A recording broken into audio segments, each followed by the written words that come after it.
Ginagawa tayo ngayon Sony. I-share ko lang sa inyo kasi yung mga ganitong problema kasi napaka komplikado, no? Kasi nga ang sira ng unit natin ay mainboard. So dapat kung talagang bibili kayong mainboard, dapat alam nyo na yung unit ay pwede pang gagawin or hindi na. Kasi pag bumili kayo ng mainboard tapos yung unit nyo pala ay hindi na para sa repair dahil may mga damage na, so sasayang lang yung binili nyong board. So yung ganitong Sony, yung ganitong model kasi problema talaga to, mainboard lagi ang nagiging problema niya. Yan. So bali ito yung kanyang model, Sony model 48W657D. So yung mga ganitong model, ang naging issue talaga lagi nito ay mainboard. Damage yung pinaka CPU niya, no? Or MCU niya, sira na. So dapat bago kayo bumili ng mainboard nito, siguraduhin nyo na yung panel nyo or yung LCD nyo ay okay pa. So ginawa natin dito, tinest natin yung panel nito. Kasi nga may napapansin ako dito sa panel na ito. Buo siya, no? May picture siya, may aninag siya kasi yung ginamit nating driver dito sa ilaw ay temporary lang. Tapos gumamit din tayo ng mainboard para ma-test natin yung pinaka LCD nito. Okay, so papatayin ko lang yung ilaw para makita natin. Yan. So makikita nyo, yan yung display niya. Pero pagdating dito sa taas, makikita nyo siya, mayroon na siyang lines. Yun, no? Marami na siyang lines, ano? So pag mga ganitong problema, may mga lines na yan, sa akin hindi ko na yan gagawin. Bibili ng board, masasayang lang board mo rito.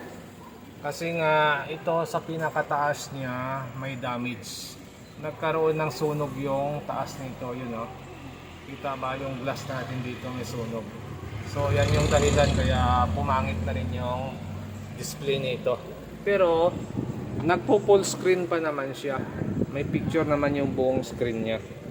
Ang problema lang, nagkakaroon na siya ng guhit-guhit na ganito. Yan. So papakita ko sa inyo yung mainboard nito. Okay, so ginawa ko rito, nag-test muna tayo ng ibang board. So ito yung panggamit kong pang-test dyan. Yung unit natin ay Sony. So yung ginamit kong pang-test ay ProMac na board na China lang yan. Tapos yung pinaka LVDs nito ay ganitong klase, ano? Yung biipit. Yan. Tapa. Okay. Tapos ito yung ginamit nating LVDs. So itong panel na to ay dalawa yung kanyang source code nito. Isa dito, tapos isa dito. So yung guhit sa taas na yon, pwedeng makuha siguro sa cutting method yon, baka mag-clear pa siya. Kaya lang dahil may spot yung glass natin, pwedeng hindi, no? So negative sa gawa or sa repair ito. Yan. So ganito yung mainboard niyan. Yan, na-check ko yung mainboard, complete lahat ng supply, ayaw mag-power on. Kasi sabi ng may-ari, ayaw daw mag-on, ayaw bumukas.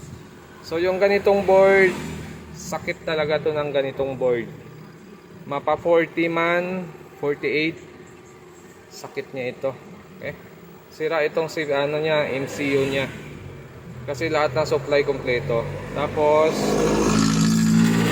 hindi pa siya nag-on, mainit na ito. Mararamdaman mo yung init ng IC na ito. So dapat kung naka-standby pa yung unit natin, dapat hindi mo to mararamdaman na umiinit pag naka-standby siya. Maiinit lang talaga itong IC na ito pag nag-on na yung unit or nag-o-operation na. Okay, so negative ito, sira itong board niya. Tapos sira din yung panel natin. So negative na sa repair. Cancelado ang repair dito. So papaliwanag na lang natin sa may-ari ito na yung unit niya ay hindi na advisable sa repair. Kasi nga sira yung panel, sira yung mainboard. So malaki ang magastos kung gusto talaga niyang ipagawa.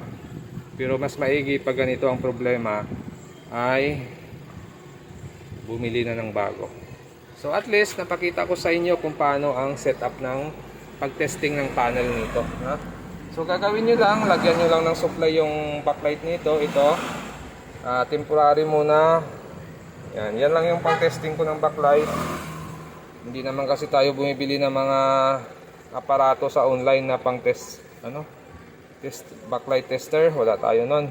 DIY lang tayo. Yan. So ito, nilagyan natin ng supply ito. Tapos kinabitan natin to ng China board. Yung panel nito. Okay, so ito ay Sony, Okay, so ganito yung panel niya, hindi ipit. So ito yung positive niyan. Ito yung 12 volts natin, So na-testing pa rin natin yung panel nito. Kahit yung gamit natin ay China board lang. At least meron kayong LVDS na pang Sony or pang Samsung, Pwede yung ganun.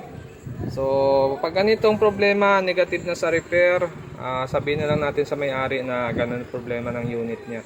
So mas maigi bumili ng bago kaysa magpa-repair ka ng ganito. Negative na sa repair ito. Okay, so hanggang dito na lang yung video natin.